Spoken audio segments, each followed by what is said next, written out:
Assalamualaikum warahmatullahi wabarakatuh. Selamat siang dan salam sejahtera bagi kita semua. Oke, untuk video kali ini adalah lanjutan dari video kemarin. Jadi hari ini kita bahas terkait dengan knowledge representation menggunakan logical representation. Nah, ini khususnya untuk propositional logic. Oke, jadi kontennya video hari ini membahas terkait dengan introduction terkait dengan knowledge representation. Kemudian yang kedua adalah kita bahas nanti representasi menggunakan logical representation. Oke, ini adalah latar belakangnya. Jadi istilahnya kalau manusia bisa memahami, bernalar, dan juga melakukan interpretasi. Nah, pertanyaannya sekarang bagaimana kalau mesin? Jadi mesin dapat menggunakan yang namanya knowledge representation untuk membantunya dalam belajar, berpikir, dan memahami layaknya manusia. Jadi KR ini adalah teknik dalam menyajikan informasi tentang dunia sekitar, sehingga komputer nantinya dapat memahami dan dapat memanfaatkan pengetahuan ini untuk pemecahan masalah. Oke, apa yang direpresentasikan? Jadi yang direpresentasikan terkait dengan objek, kemudian fakta-fakta, kemudian event, dan performance, serta meta-knowledge dan knowledge base. Jadi knowledge base adalah komponen utama dari agen cerdas atau agen berbasis pengetahuan dan berupa sekelompok kalimat biasanya menggunakan bahasa Inggris. Oke, representasi yang baik itu harus memiliki sifat-sifat berikut. Jadi yang pertama mengemukakan hal-hal secara eksplisit dan jelas, kemudian membuat masalah menjadi transparan, komplit dan efisien, kemudian juga menampilkan namanya batasan-batasan, dan menghilangkan detail-detail yang tidak diperlukan, dan yang terakhir tentunya dapat dilakukan proses komputasi. Nah, teknik dalam representasi knowledge sendiri, ini banyak tekniknya, mulai dari representasi logika, nanti ini akan kita bahas terkait dengan bagaimana menggunakan ekspresi-ekspresi logika formal untuk merepresentasikan basis pengetahuan di AI. Sebenarnya masih ada teknik representasi lain, semisal teknik prosedural, kemudian teknik network menggunakan menggunakan konsep graf, kemudian representasi terstruktur, di mana memperluas network dengan cara membuat setiap simpul menjadi suatu struktur data kompleks. Nah, namun di video kali ini kita hanya akan membahas terkait dengan logical representation, di mana ini adalah bahasa dengan aturan konkret yang berhubungan dengan proposisi dan tidak memiliki nilai ambiguitas dalam representasi. Kemudian representasi logis ini berarti menarik kesimpulan berdasarkan kondisi. Jadi sesuai dengan contoh di depan, jadi ada input yaitu berupa premis atau fakta, kemudian diproses dan menjadi suatu output. Nah, setiap kalimat ini nantinya akan diterjemahkan ke dalam logika menggunakan yang namanya sintaks dan semantik.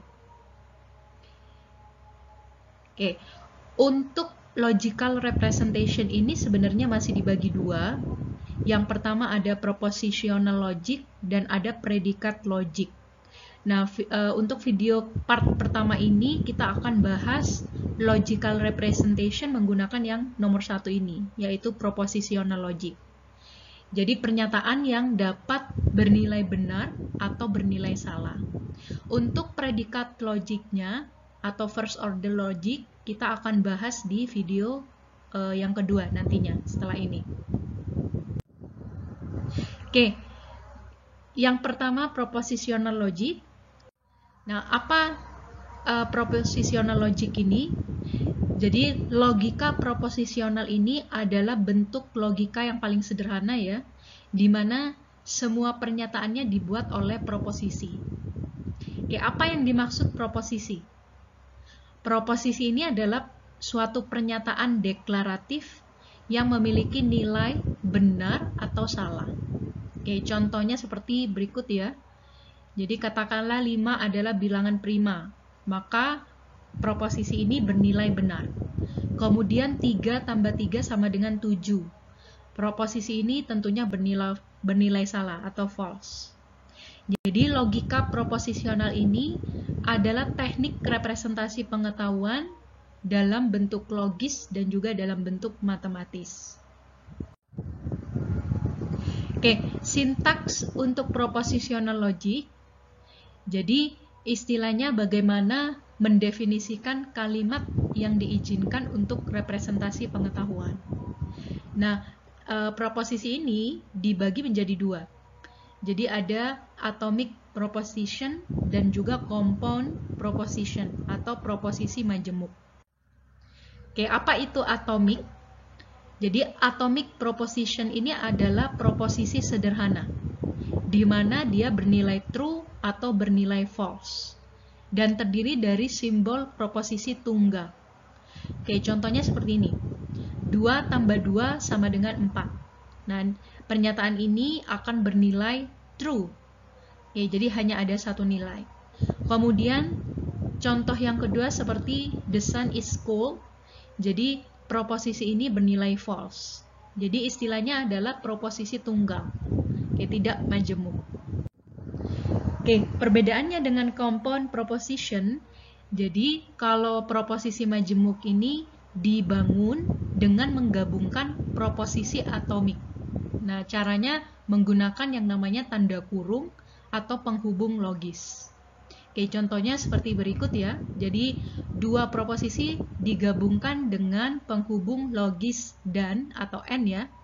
Oke, kita bisa pakai selain and misalnya or, kemudian juga bisa pakai implikasi, biimplikasi, dan lain sebagainya.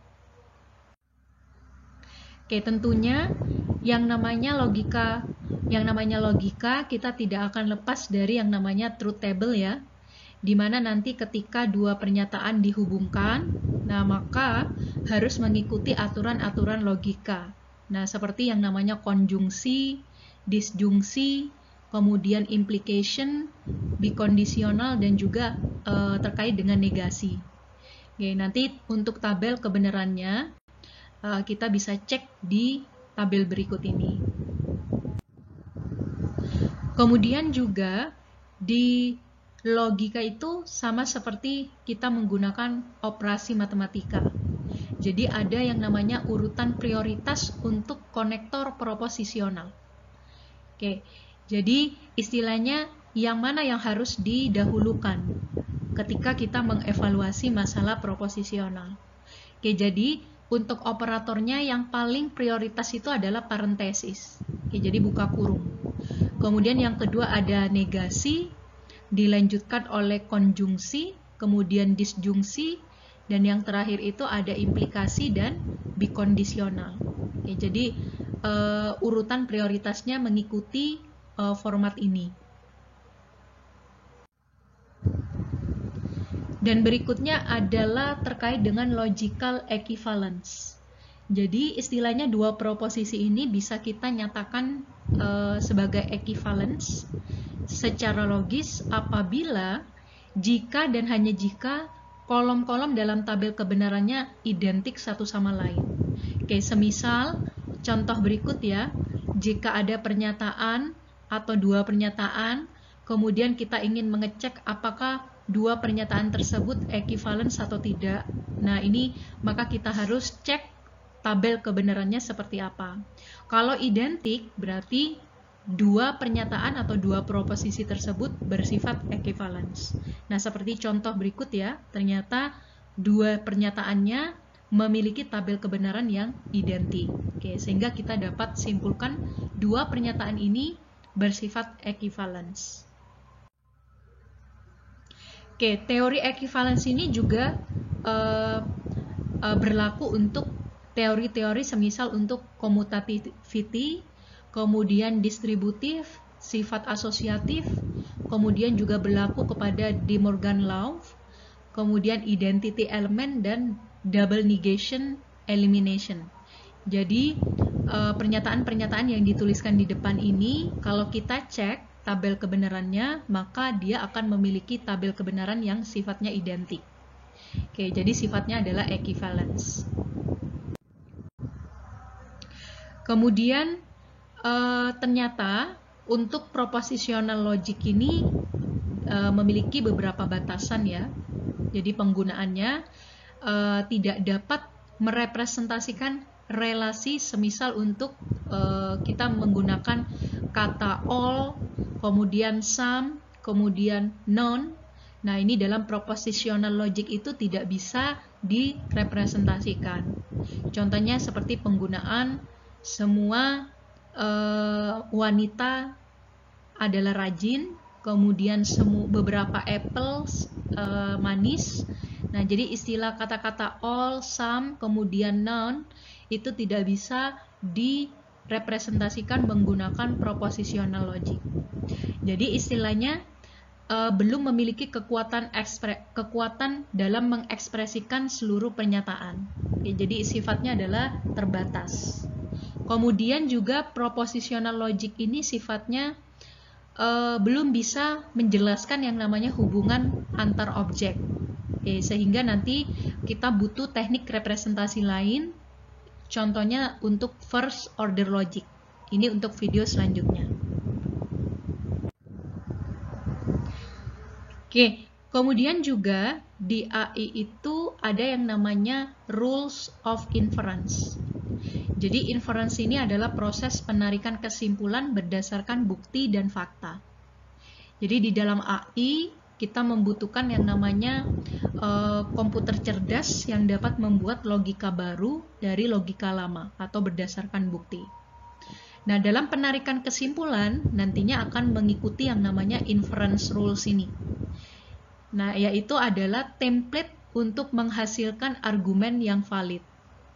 Oke, jadi di dalam AI inference rules ini digunakan untuk kegiatan pembuktian atau proof yang mengarah ke tujuan yang diinginkan atau goals.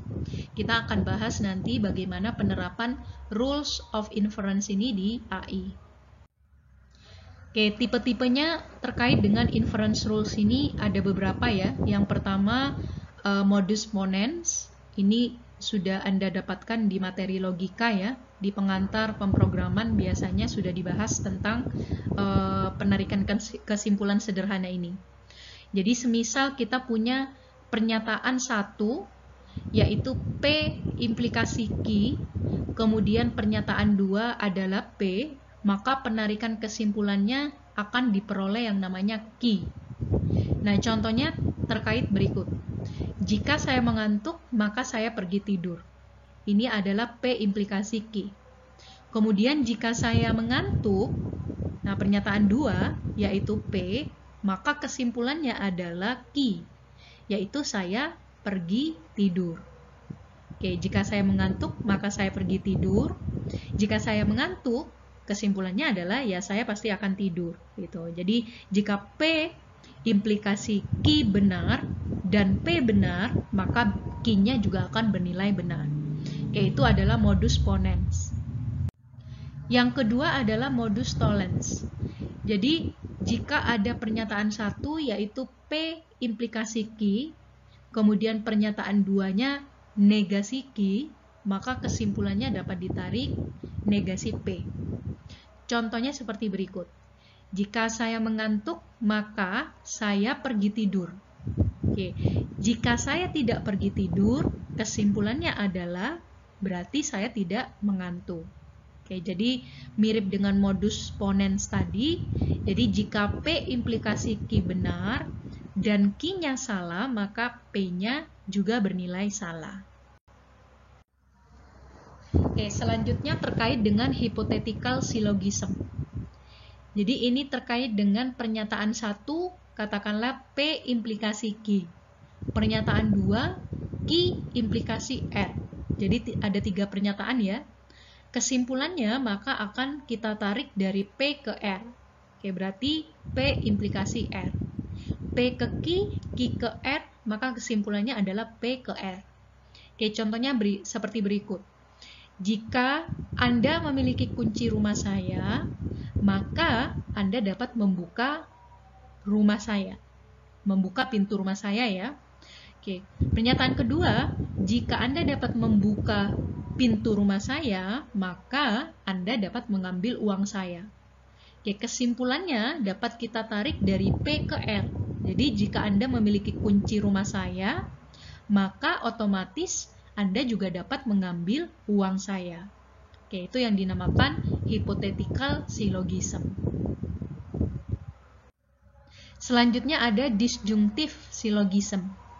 Jadi, jika ada pernyataan satu, yaitu P digabung dengan Q, kemudian pernyataan keduanya adalah negasi P, maka kesimpulannya adalah Q. Contohnya seperti berikut ya. Hari ini adalah hari Minggu atau Senin. Pernyataan duanya, hari ini bukan hari Minggu. Nah, berarti kesimpulannya adalah Q, yaitu hari ini adalah hari Senin, karena bukan hari Minggu. Yaitu disjunctive syllogism. Nah, untuk penerapannya sendiri, bagaimana representasi logika itu, representasi pengetahuan menggunakan logika itu diterapkan dalam dunia AI. Nah, contohnya seperti dunia Wumpus ini. Jadi dunia Wumpus ini adalah contoh penerapan AI sederhana untuk menggambarkan yang namanya agen berbasis pengetahuan dan bagaimana representasi pengetahuan berperan dalam pemecahan masalah di AI. Nah, ini terinspirasi oleh video game yang namanya Hande Wumpus. Nah, ini oleh Gregory Yop pada tahun 1973. Oke, jadi dunia Wumpus ini adalah sebuah gua yang memiliki 4x4. Oke, jadi 4x4 ruangan yang terhubung dengan lorong-lorong. Jadi total ada 16 ruangan yang terhubung satu sama lain. Kemudian ada agen, ya, jadi ada agen berbasis pengetahuan yang akan masuk dan bermain ya di dunia Wumpus ini. Nah, guanya memiliki ruang dengan binatang yang disebut Wumpus ini. Oke, si Wumpus ini akan memakan siapa saja yang memasuki ruangannya. Tapi Wumpus ini juga nantinya dapat ditembak oleh agennya. Nah, tetapi agennya hanya memiliki satu kali kesempatan saja. Jadi memiliki satu panah saja. Oke, kemudian di dunia Wumpus ini ada beberapa pit. Ya, jadi ada beberapa jurang ya atau lubang di mana ketika agen jatuh nantinya di pit ini, maka dia akan terjebak di sana selamanya. Jadi akan game over. Hal yang menarik lagi dari gua ini adalah dalam satu ruangan itu terdapat kemungkinan ditemukannya yang namanya tumpukan emas. Jadi ada gold ya di sini. Oke. Jadi tujuan utamanya si agen ini harus menemukan yang namanya gold dan berhasil keluar gua dengan selamat. Jadi tidak dimakan oleh Wumpusnya dan juga tidak akan masuk ke dalam lubang yang ada. Oke, agen nantinya akan mendapatkan reward jika keluar membawa goldnya. Dan dia akan mendapatkan penalti jika dimakan oleh Wumpusnya atau jatuh ke dalam lubang. Oke, ada juga beberapa komponen yang dapat membantu agen untuk melakukan navigasi ya. Nah, komponen-komponen tersebut, nah semisal, jadi karakteristik masing-masing ruangan ya. Contohnya ruangan yang bersebelahan dengan ruangan Wumpus, nah sifatnya ini akan bersifat bau. Oke, jadi stand akan menimbulkan bau. Jadi kalau agennya dia masuk ke ruangan yang bau, berarti ruangan Wumpusnya dekat dengan ruangan tersebut. Oke, begitu juga dengan ruangan yang berdekatan dengan pit. Nah, dia pasti memiliki yang namanya angin ya, yang cukup kencang. Jadi jika agen mencapai dekat pit, maka ia akan merasakan angin. Nah, untuk tempat yang memiliki gold, digambarkan atau memiliki karakteristik ada kilau ya. Jadi berkilau ruangannya. kalau itu memiliki mass, kalau di dalamnya terdapat mass.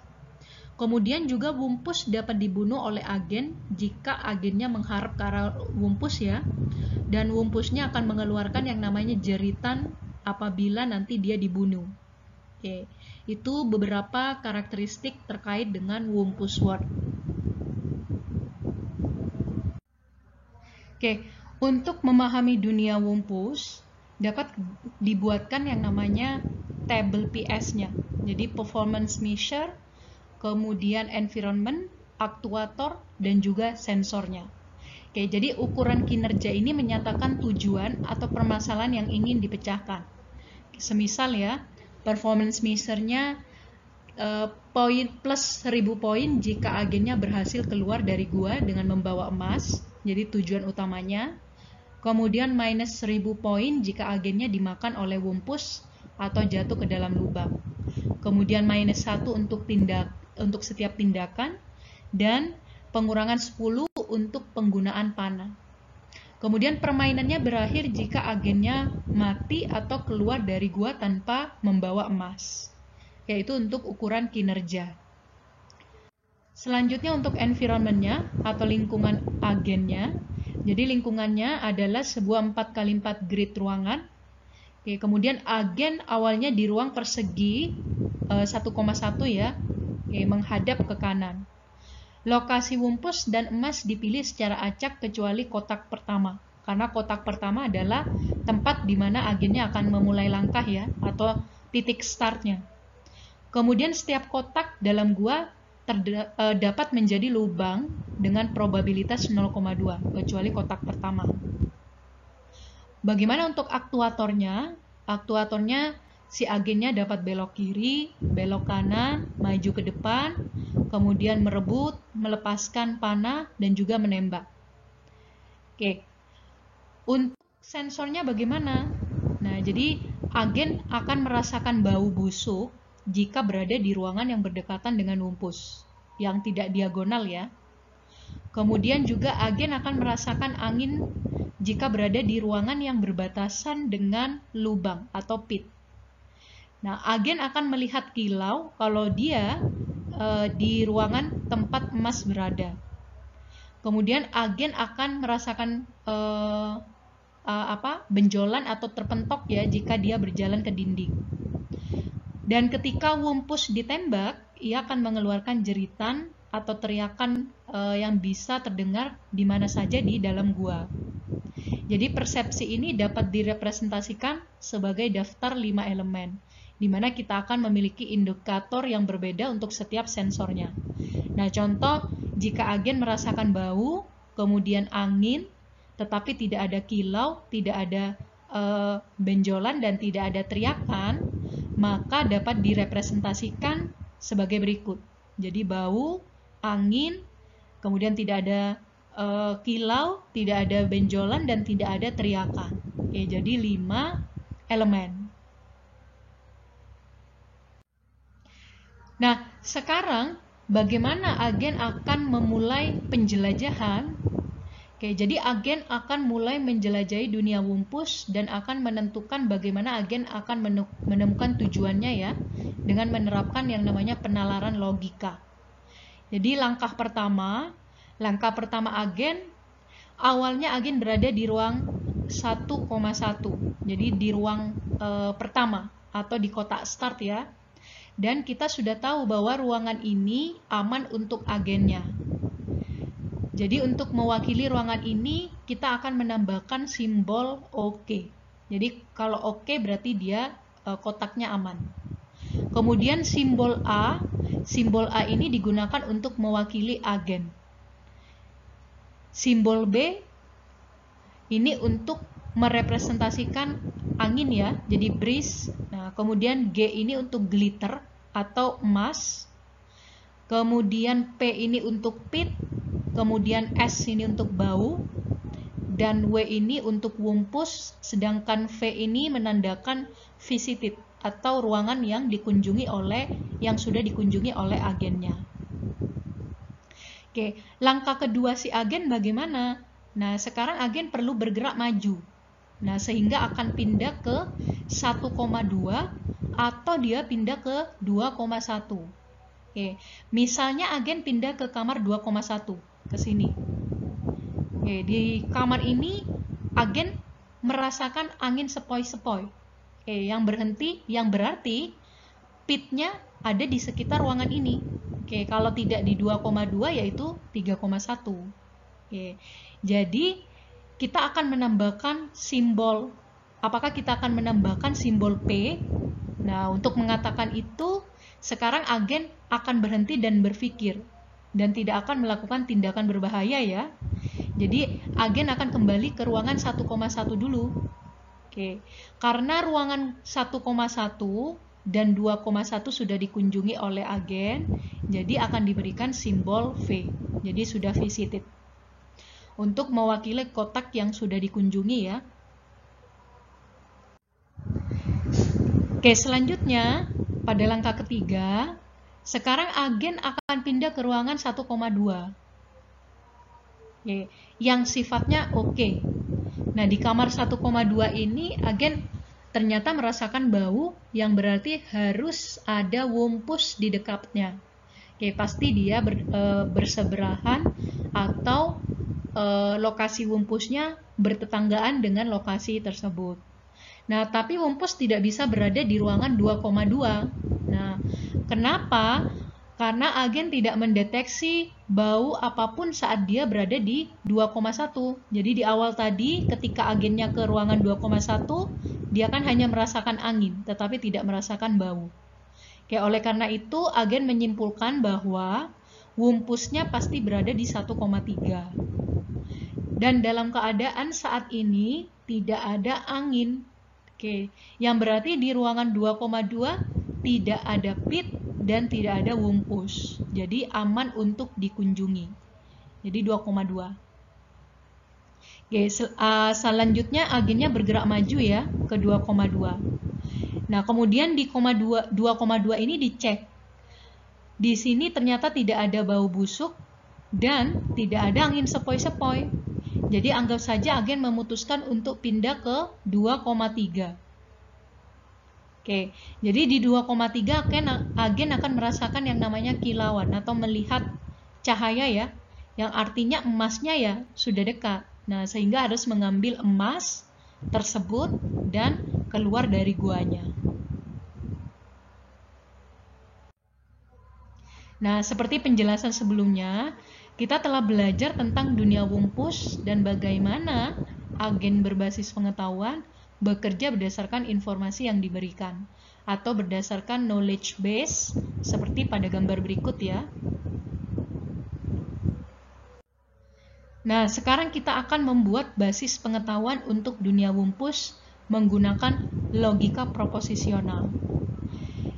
Agen mulai berkunjung dari kotak pertama yaitu 1,1 dan kita sudah tahu bahwa ruangan ini aman untuk agen ya. Jadi untuk membangun basis pengetahuan untuk dunia wumpus kita akan menggunakan beberapa aturan menggunakan atomic proposition. Nah, kita membutuhkan simbol I, J. Oke, di mana untuk setiap lokasi di dunia wumpus I ini untuk lokasi baris, sedangkan J-nya untuk lokasi kolom. Jadi kalau dijabarkan, rules-nya berdasarkan atomic proposition akan seperti berikut ini. Nah, di mana simbol P ini menyatakan pit atau jurang, kemudian B menyatakan breeze atau angin ya, kemudian W ini menyatakan wumpus, S ini menyatakan bau, stance, V ini menyatakan visited, G-nya glitter atau emas ya, dan OK ini menyatakan ruangan yang aman. Oke, jadi kita buat atomic proposition-nya berdasarkan penjelasan dunia wumpus tadi. Nah, kemudian kita buatkan rules-nya, inference rules-nya menggunakan propositional rules.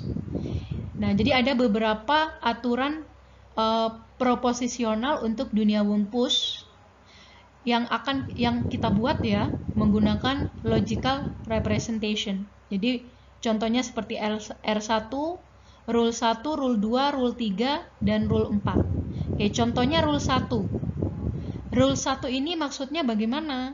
Jadi rule 1 ini menyatakan jika ruangan 1,1 tidak bau, jadi negasi S ya, tidak bau, maka ruangan 1,1 itu bukan tempatnya Wumpus, dan ruangan 1,2 bukan juga Wumpus, dan ruangan 2,1 dia berarti juga bukan Wumpus. Rule kedua juga sama. Oke, kita buatkan inference rules-nya menggunakan konsep logika. Oke, atau logical representation sesuai kasus permasalahan Wumpus tadi. Jadi, katakanlah jika ruangan 2,1 bukan tidak bau, maka W11 bukan Wumpus ya, ruangan 1,1, dan ruangan 2,1 juga bukan letak dari Wumpusnya, dan 2,2 serta 3,1 juga tidak memiliki Wumpus di dalamnya.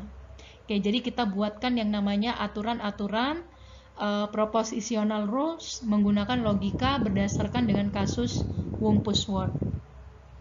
Oke, itulah salah satu beberapa contoh ya dari penerapan representasi logik menggunakan propositional logic untuk kasus pemecahan masalah di AI. Oke, jadi sekian untuk representasi knowledge menggunakan propositional logic untuk video ini. Nah, selanjutnya untuk video terkait dengan representasi knowledge menggunakan logical representation untuk first order logic akan dibahas di video selanjutnya. Terima kasih sudah menonton video ini dan sampai jumpa di video selanjutnya.